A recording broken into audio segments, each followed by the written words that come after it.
welcome back to the Lost Minds podcast. This is our episode for End the Two-Party System. I am Anthony. I'm Emily.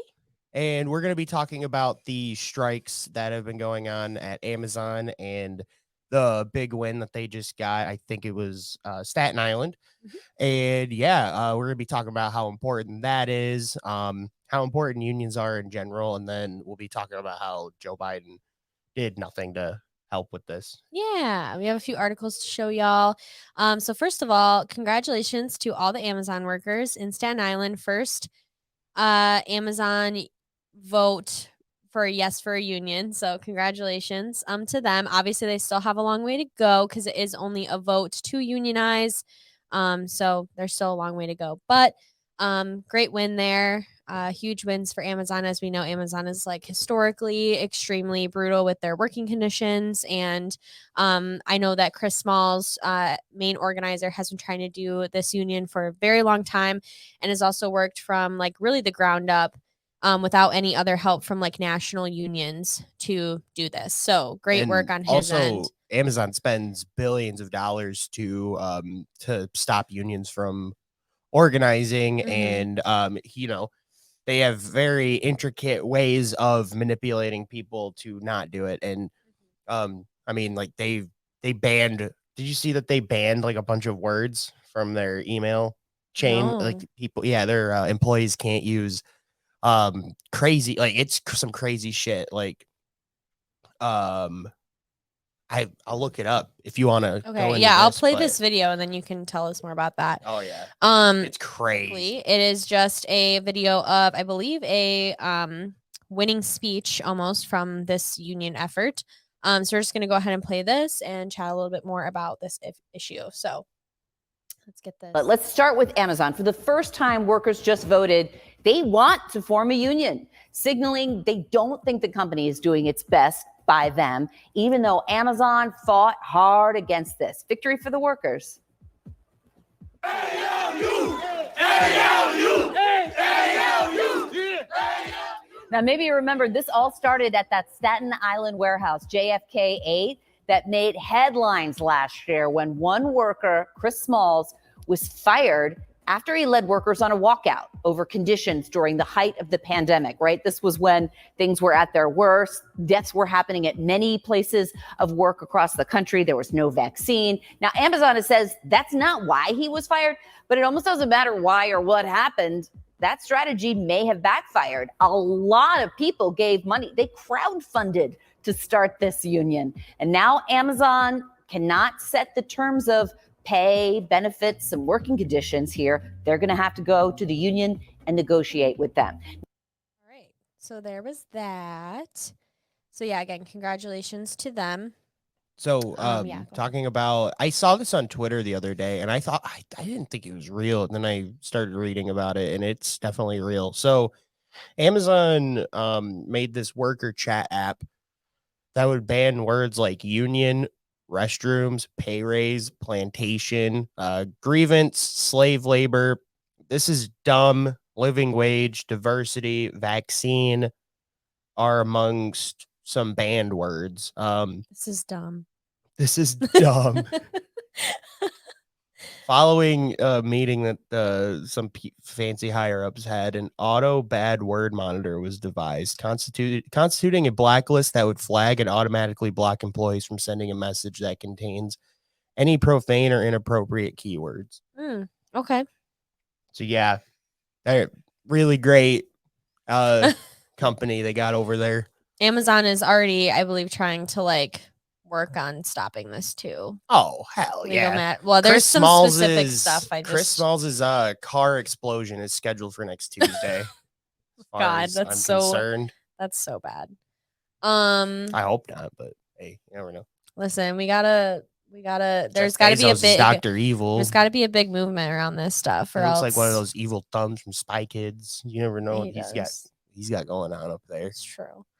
Okay, so we wanted to talk a little bit about Biden's role in everything. This is just an article that I found. And honestly, this wasn't really talked about when all of this was going on. So I'm kind of glad it's being brought up now. I mean, it's unfortunate that it's being brought up now, but at least we can talk about it. And understands more stuff. There was also some stuff with AOC that went down between like AOC and Chris Smalls. Maybe we can talk about that a little bit after this. But this just proves like what you said last week about task forces. Yes, exactly. So super effective, right? Yeah, there was a labor task force that was implemented in the general election, like after the primary. This is like all these task forces that came up. That was like when Abdul El Sayed was on like the healthcare. They had like a healthcare one and a climate one with a bunch of Sunrise people, like lots of different things. They all made like generational and like revolutionary change. You and, know, like, just Joe Biden's doing everything. Dismantled the whole system and just Joe Biden's right at their feet. Yeah, for sure. And yeah, I just saw this tweet and then I thought, okay, I need to read this article or we need to talk about it. And it says, after Amazon donor cash flooded into his election bid, Joe Biden has been refusing to implement his own labor task force's recommendations that would have made it easier for Amazon workers to organize. So, yeah, let's go ahead and read through this. I have actually not read through this article yet, but I've heard it from what I had seen about things on Twitter. It seems like a good article. So we're just going to kind of blind react to it, I guess. There you go. But it says on Wednesday, President Joe Biden made headlines pledging to support Amazon workers trying to unionize the nation's largest retailer, declaring Amazon here we come, and boasting, I created the White House task force on worker organization and empowerment to make sure that the choice to join a union belongs to the workers alone. But as campaign cash from Amazon-linked donors and anti-union law firms has flooded into the coffers of Biden and the Democratic Party, the president has so far refused to use his executive authority to actually implement any of the task force's major recommendations, even though its proposals were far weaker than his 2020 campaign pledges and likely would have helped Amazon workers' union drive. I also heard that there were some folks on Biden's cabinet that had like family members that were Amazon lobbyists. So I haven't confirmed that, but I did hear that.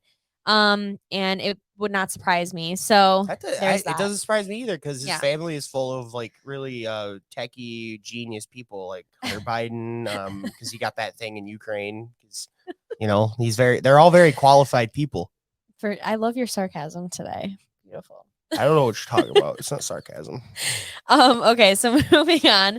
It says, what might have helped are executive actions that Biden continues to avoid. For instance, he has refused to reinstate an Obama-era rule requiring companies like Amazon to disclose all of their spending to crush union drives. Such disclosures can help union organizers combat the anti-labor tactics of major law firms, like those previously employed, those that previously employed the husband of the task force's chair, Vice President Kamala Harris. Oof. Okay. It just kind of hit me. Yeah. How bad that actually is. Like, oof. Holy, like, we read stuff like that. We're like, oh, whatever. But no, that's terrible. Yeah. That is awful. Like I said, I'm really not surprised. Honestly, how did I not know about any of this before? I don't know. I honestly, Biden has kind of made me check out just like the tiniest bit. Not because I don't care, but just because it's like this shit is exhausting. Anyway. Okay, so Biden has also declined to use his executive authority to halt federal contracts to Amazon amid its union busting campaign. In fact, Amazon was awarded a $10 billion contract last summer, months after the president promised on the campaign trail to ensure federal contracts only go to employers who sign neutrality agreements committing not to run anti-union campaigns. Well, so yeah, that's why I went to Amazon. Yeah. Duh. Yeah. Good Lord. It's clear that there are tensions these tensions inside the Democratic Party, said John Logan, a professor of labor and employment studies at San Francisco State University. On one hand, you have the president who says he wants to be the most pro-union president in history. On the other hand, you can only judge him on his accomplishments in office.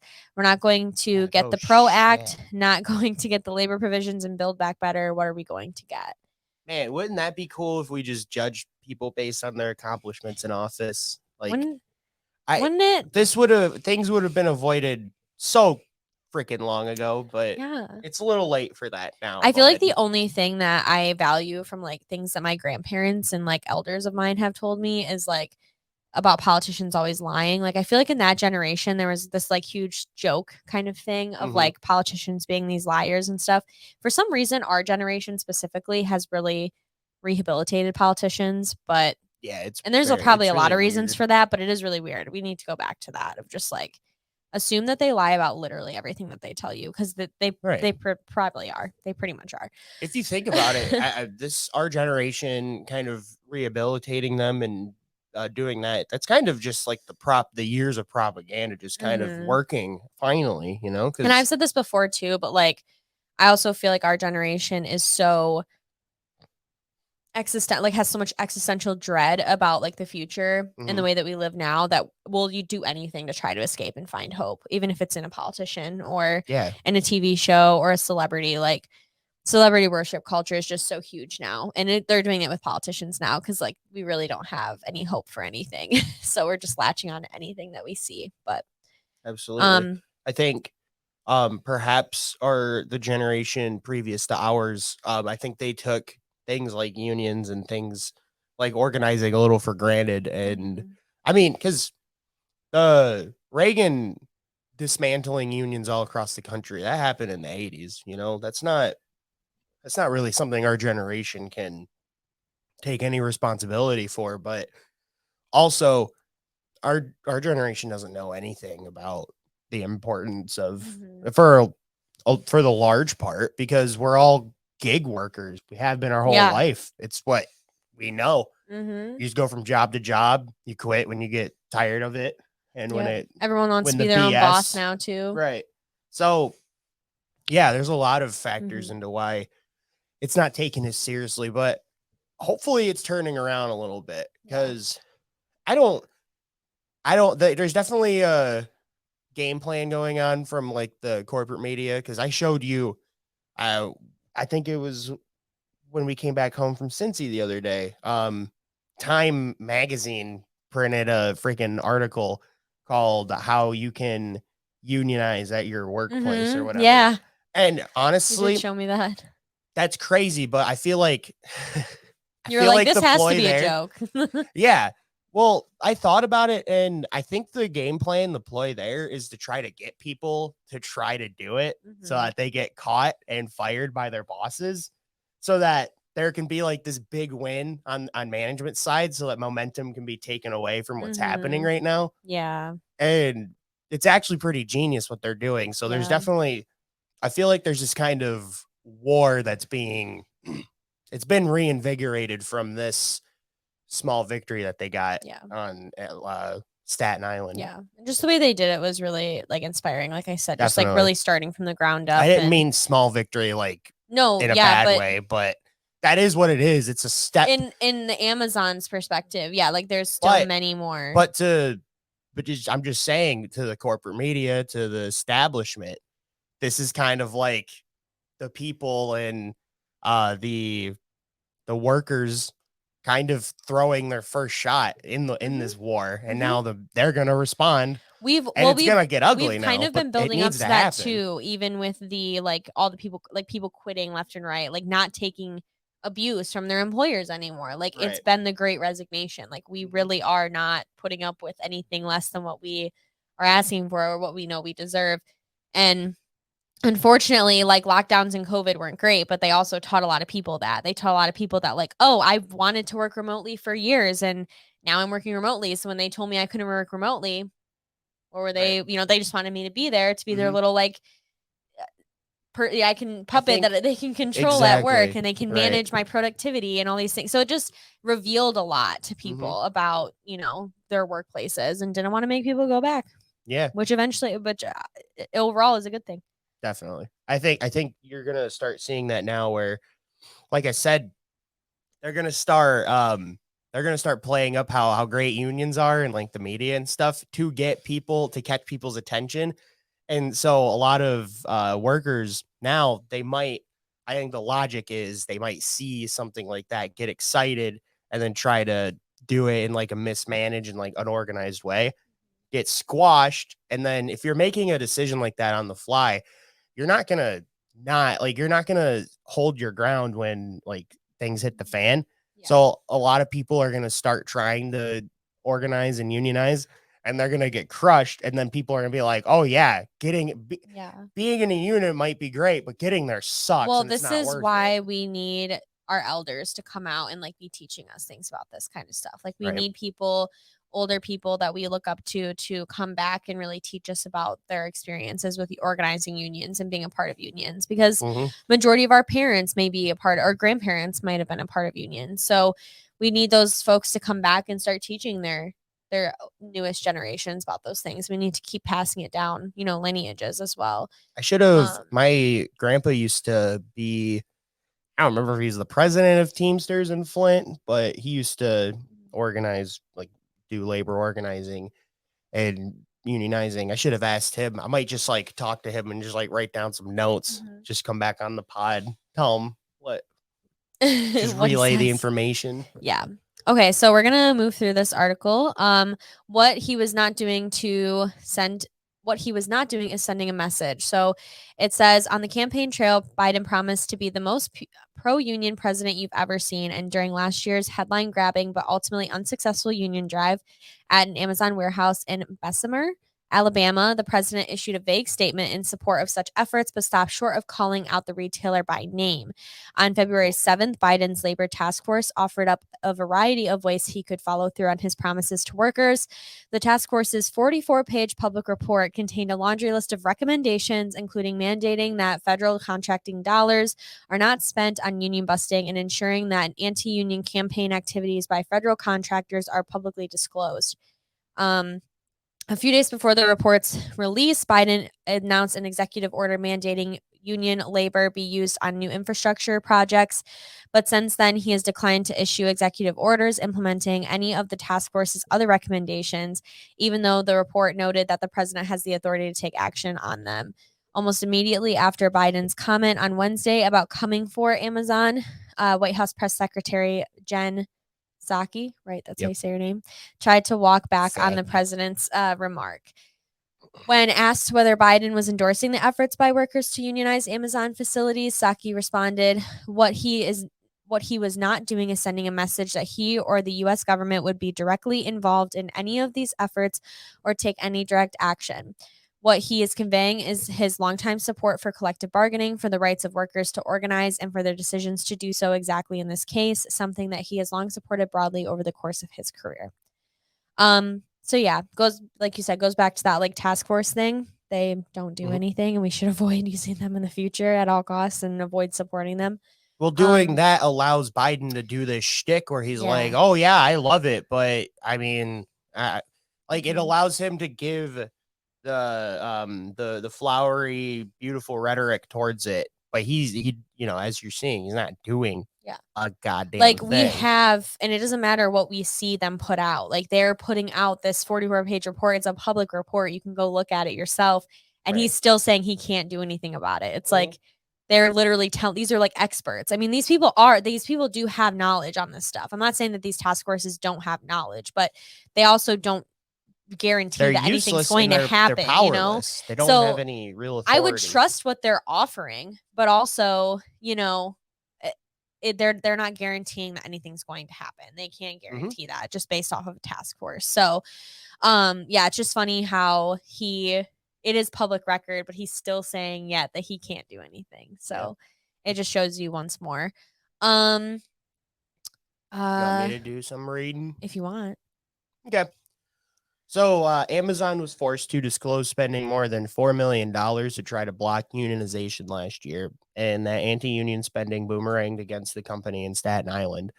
Their organizers made educating other warehouse workers about the company's high-paid union busting consultants a key part of their successful effort last week to win votes for a union. However, those anti-union consultant disclosures were likely only the tip of the iceberg. Under current rules, companies do not have to disclose their spending on the vast web of law firms that perform what is called indirect anti-union activity. Some great rules that we got. Yeah. In April 2021, Bloomberg Law reported that the Biden Labor Department was considering expanding those rules by reinstating the so-called persuader rule, which required more comprehensive disclosure of anti-union campaigns, including disclosure of the behind-the-scenes work that major law firms undertake to coordinate employers' anti-union campaigns. So crazy how blatant the language is. Like, just the understanding from an official standpoint that like, oh yeah, there's a lot of shit that goes on, a lot of stuff that happens behind the scenes that the public doesn't even know about. Mhm. That's just, Yeah. it's gross. Mhm. But you know, it is good that it's being said, obviously. However, the administration has not moved forward with doing so. Shocker. While the task force's report calls on the Department of Labor to review its rules and policies on persuader reporting and take all appropriate actions to strengthen its rules and enforcement, it does not expressly advocate for a new persuader rule or the reinstatement of the Obama era version. Huh. Interesting. So in 2016, the Obama administration crafted the first persuader rule to require disclosure of anti-union activities conducted by law firms. The rule was quickly blocked from taking effect by a judge, and when President Donald Trump took office, his Department of Labor, what is that word? Dithered? Okay. Yeah, whatever that means. On appealing the judge's order, it ultimately rescinded the rule in 2018. The Biden Labor Task Force is co-chair Vice President Harris. Oh my God. So this is all just a big friggin' joke then. Right from the start. And again, calling back to the first paragraph, her, what was it?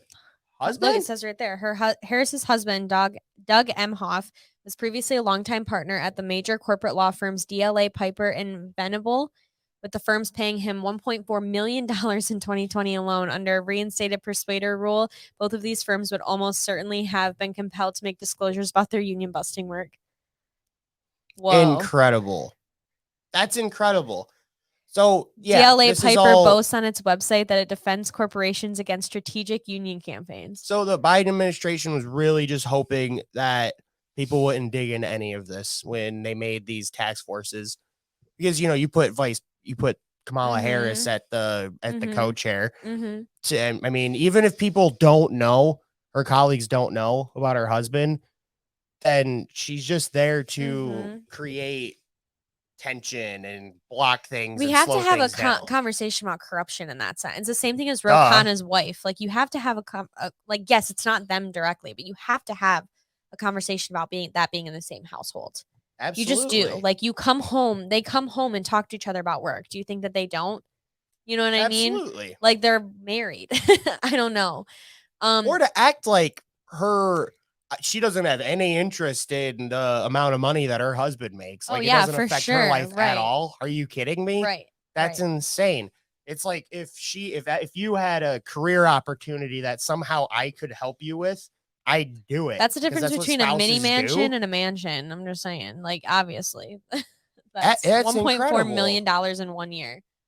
And it also says on this article, they defend it by they put on their website that they use local laws and litigation to combat disruptive activity. That's awesome. Crazy. We should just make a separate video on how evil Kamala Harris is. Wow. To be honest. The 2017 DLA Piper newsletter article announcing Emhoff hiring noted that he had extensive experience defending corporations related to wage and hour violations. Oh my God. Wow. So that's interesting. We'll skip over the last part of that. Democrats' ties to Amazon. Amazon ties to the White House and the Democratic Party run deep. Psaki left the Obama White House in 2011 to become a senior vice president at Global Strategy Group, a Democratic polling and consulting firm, working there for less than a year. Global Strategy Group recently worked for Amazon in its fight against the Staten Island union drive. You don't say. Oh my God. How did I not know about this? How would you? I mean, honestly. The firm was paid to dissuade workers from supporting the union push. The firm's representatives reportedly created and distributed anti-union materials, sat in on anti-union presentations, and monitored union organizers' social media accounts. Wow. Oh my. It's a whole web. Global Strategy Group often does polling for the Democratic Party, official Democratic Party committees like the Democratic Congressional Campaign Committee. Not the DCCC. No. And the Democratic Senatorial Campaign Committee, as well as their allied super PACs. House Majority PAC, and Senate Majority PAC. The firm boasts on its website that in 2020, we are proud to serve as polling partners for Super PAC Priorities USA and their campaign to elect Joe Biden. Man, thank God Trump's out of office. Right. A global strategy group spokesperson told the New Yorker that the firm is very sorry about its extensive work on. Well, thank you. Well, thank you so much. We deeply regret being involved in any way. I'm sure you do. I'm sure you We'll do. laugh about this one day. Oh my over God. drinks. That is a joke. Over real. Brunch. Oh my gosh. Wow. Meanwhile, Jake Carney, a former press secretary to both Biden and Obama, has been working as Amazon's public policy and communications chief since what? We are in hell. This is hell. How is he doing that at the same time? So the show Scandal is real. Right. It's right. It's Am I crazy? nonfiction. Am I crazy? How is he doing that at the same time? Right? That's the same Former timeline, press secretary right? to both Biden and Obama has been working at Amazon public policy. Oh, Since 2015. That's well, I guess there was that lap, and he's got still, 2 that's phones. crazy. He's got 6 jobs. Doesn't get tired. What the That's heck? how rise and grind, baby. Oh my God, that's just that like that's such a thing in DC. Like even politicians retire from being politicians to be lobbyists. Like that happens all the time. It's the revolving door. Yeah, we should talk about that one day. Yeah. That's why we need to target lobbyists too. Like if you're going to do an action like in DC or something, obviously target politicians because like, yeah, politicians deserve to like have havoc wreaked on them, but also like target lobbyists because most of them are former politicians or were working in some sort of direct way to like influence policy at some point or another. Oh, not as a lobbyist, but you know. Look at that. Employees of Morgan Lewis, Amazon's union busting law firm, delivered $526,000 in campaign contributions to Biden in 2020 and offered up another $194,000 to the Democratic National Committee. That is, oh my God. They just must really like Joe Biden. In 2021, following Biden's election, Amazon retained Richetti. I'm going to go Richetti because that sounds cooler. The lobbying firm founded like by Biden's senior advisor, Steve Richetti, and currently run... Everyone needs to share this article. Ricchetti's brother, Jeff. Everyone paid the company. Just Jeff. Well, obviously that's his last name. It's Jeff Bezos. Oh my God. It's Jeff. Amazon paid the company $360,000 last year, making the retailer one of the firm's 2 largest clients. God. Everyone needs to share this article. Seriously, because we can make this a is separate insane. episode on this article alone. Like this is wild. That is this episode. What do you want to say about it? I'm just saying, like, there's so much more deeper things to go into. I know. But that's crazy. But more information is going to come out. Probably. I mean, as you know, like no one knew about this stuff. Maybe some is the guy who wrote this alive? Is he okay? So this is David. From what I know, this is David Sirota's. No way. Website, like news website, I guess. Really? Or he like co-founded it and is editor in chief or something. Matthew Cunningham Cook and Walter Bragman. So multiple people. They must have had to Bragman? He's really good. They must have had to do like a ton of deep research on this. Hope they got bodyguards. Wow.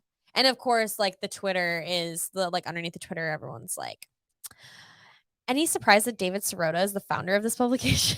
Like, shut up. What does that have to do with anything? Oh my gosh, crazy stuff. That's awful. I mean, good for Amazon workers for continuing to do the damn thing under all of those odds, because that is such direct, blatant corruption that I cannot believe that they actually did it under all of that like adversity, honestly. Like, okay, so yeah, everyone needs to share that article because that is a lot of information that they must have had to do a ton of meticulous research on to find out all of those different connections. And I mean, thank God for him, because you can find that kind of information, I believe, on like Open Secrets and certain like websites and stuff, but it takes forever to comb through all of the information. So yeah, I mean, it's only, really really bad information on the most powerful people on the planet. Yeah. I mean, not only is like this obvious, like why Biden isn't supporting Amazon workers because of the corruption, obviously, in his administration, as we just saw, but also why wouldn't he want workers to still be, At this point, I'm convinced that like abused the and- janitor at the White House is probably like Jeff Bezos' like stepbrother or something. Like that's how deep this is. This is Yeah. insane. But this is what politicians want to do, especially politicians who still are completely in support of capitalism. They want to bring workers down so that they have no time to do anything, no like will to do anything, no ability to like organize outside of their, workplaces, and just to be held down. And it prevents people from being able to actually like collect information about what's going on in the world. Like that's why people can't fully pay attention to news and just things that are happening and consequences of different actions of politicians. That's exactly why people are so out of the loop on these different issues. And it's really not their fault. Like we're all just trying to survive at this point. And so why wouldn't they want, and even like you saw during the COVID pandemic, like they push people back into work so quick because they need to keep that cycle of capitalism going. It's just how like everything works. So even regardless of this this corruption and everything, that's just what that's just what it is, So, anyway, anything else you want to add to the story? No. Good luck to Chris Smalls. Yeah, and good luck to luck. everybody All the other organizing. You're going up Amazon- against it. Yeah, all the other Amazon factories that I'm sure are going to follow suit after this because, yeah, crazy stuff happening there. Also, like Starbucks unions that are happening across the country now. I think they're having a little bit, maybe not of an easier time, but it looks like more popping up every single day of Starbucks I've heard that unions. Chipotle workers are doing a little something. That's cool. I've seen a lot of pictures in the last year of Chipotle restaurants just being closed because the employees are like, they're walking out. Yeah, for sure.